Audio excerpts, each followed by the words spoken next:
दूसरे की थाली का लड्डू देखा तो मन हुआ उदास, जो था अपने पास अपनी थाली में उसका कभी किया नहीं आभास। नमस्कार साथियों, मैं मदन डाल आज फिर आपको एक कहानी सुनाता हूँ। एक गांव में एक बिजनेसमैन था जिसने मेहनत करके धन दौलत इज्जत शोहरत सब कमाया और धीरे धीरे करके उसने इतनी मेहनत की, उसका धन साम्राज्य बिजनेस बहुत बढ़ता गया। पर जो उसका मन उसका कभी नहीं भरा। उसको लग रहा था ये सब कुछ कुछ नहीं है, मुझे और चाहिए, मुझे और चाहिए। इसी तलाश में वो बढ़ता गया बढ़ता गया बढ़ता गया।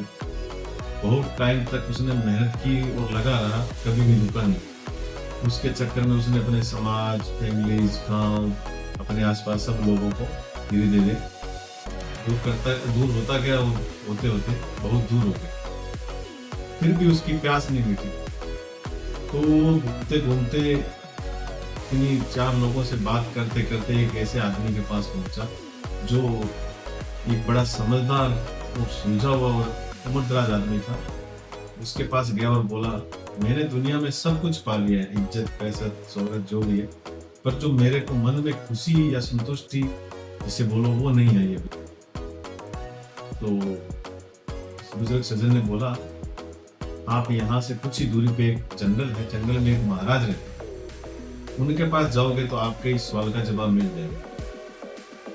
पर उसके पास जाओ तब ये होना चाहिए कि आपके पास काफी सारा धन और हीरे जवाहरात लेके जाओ, तो ही वो इस चीज का समाधान आपको बताएंगे, नहीं तो नहीं बताएंगे। राजा ने घर आया था, व्यापारी घर आया और उसने काफी सोच विचार कर सोचा, यार जिंदगी तो यूं जा रही है, चलो इतने सारे मेहनत की, इतने सारा काम किया, उन्होंने उस बाबा से मिलके अपने पसंद का जवाब मिल जाए तो क्या पता एक सच्ची खुशी मिल जाए। तो उसने एक बैग में काफी हीरे जवाहरात इकट्ठे किए, अपनी एक आलीशान गाड़ी लेके बाबा की तलाश में चला गया। जंगल के पास जाकर उसने अपनी गाड़ी रोक दी, धीरे धीरे करके वो बाबा की तरफ बढ़ने लगा। जैसे ही वो आगे जंगल में कुछ दूरी पे चला तो वहां उसको बाबा एक शांत मुद्रा में बैठे हुए दिखाई दिए।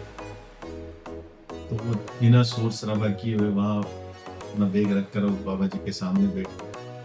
और जैसे ही बाबा जी की आंख खुली तो बाबा जी ने झट से बैग उठाया और गांव की तरफ भाग लिया। वो जंगल में भागते गए। व्यापारी के पास गाड़ी थी, पर उस टाइम उसकी बुद्धि गाड़ी के लिए नहीं भागी, वो भी उनके पीछे पीछे पैदल हो लिया। अब पैदल हो लिया, भागते भागते काफी दूरियां तक दौड़ते रहे, और उसको समझ नहीं आया बाबा तो भागते जा रहा है, नहीं रहा। कभी जो तो करके बाबा के पीछे भागता रहा। आगे जाके एक गांव आया। गांव में बहुत टेढ़ी मेढ़ी गलियां थी। बाबा जी तो वहीं के रहने वाले थे, तो बाबा जी को तो सब गलियां मालूम थी। बाबा जी इधर होते हुए गलियों से निकलते गए, वो भी उसके पीछे पीछे भागता रहा। तो कुछ देर बाद उसको गांव में काफी लोग नजर आए। उनके बीच में से जैसे ही बाबा जी निकले, वहीं वो सज्जन खड़े थे जिन्होंने बाबा जी के पास उसको भेजा था। तो व्यापारी चिल्लाने लगा, अरे बाबा जी किस चोर के पास भेज दिया, ये तो साधु नहीं है, तो साधु के भेष में बहुत बड़ा चोर है। तो सब लोग हंसने लग गए। उसने सोचा सब लोग हंस रहे हैं और मेरा इतना सारा पैसा और धन लेके वो भाग रहा है, फिर ये सब हंस रहे हैं। तो जैसे ही वो वहां से निकला तो बाबा जी के बारे में गांव के लोग बातें करने लग गए। हाँ, बाबा जी का समझाने का तरीका तो यही है, आज सही जगह आया है ये, बाबा जी इसको समझा के ही छोड़ेंगे। ऐसे करते करते काफी देर दौड़ते दौड़ते वो फिर बाबा जी थोड़ी दूर दिखाई दी भी, वो तो वापस जंगल में जा रहे हैं। तो धीरे धीरे करते करते वो भी जैसे तैसे बाबा जी के पास पहुंचा, जंगल के पास पहुंचा और जाकर अपनी गाड़ी के पास खड़ा हो गया। अब उसकी इतनी सांसें फूल गई थी, काफी टाइम तक उसको अपने आप को सांसें समेटने में टाइम लगा। और फिर उसने फ्लैगशिप पे जैसे ही देखा तो जहाँ बाबा जी बैठे थे वहीं उसका बैग पड़ा हुआ था।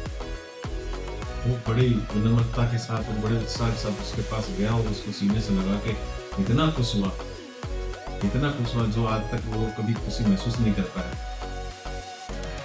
उसी समय बाबा जी वहाँ पेड़ के पास छुपकर उसे देख रहे थे और एकदम बाहर निकले और बोले, मिल गया तुम्हें तुम्हारी खुशी का जवाब। क्योंकि जब आदमी अपने पास होता है उसकी कदर नहीं करता तो दूसरी जगह उसको खुशी कहाँ मिलेगी। अब जो तेरे पास है उसी में जब तेरी खुशी है तो दुनिया में खुशियां ढूंढने कहाँ निकला।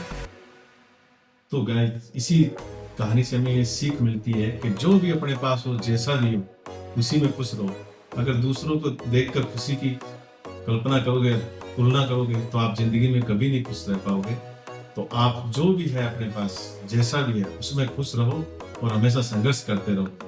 एक ना एक दिन आपको अपने सभी सवालों के जवाब जरूर मिल जाएंगे। नमस्कार, मिलते रहेंगे नेक्स्ट एपिसोड में।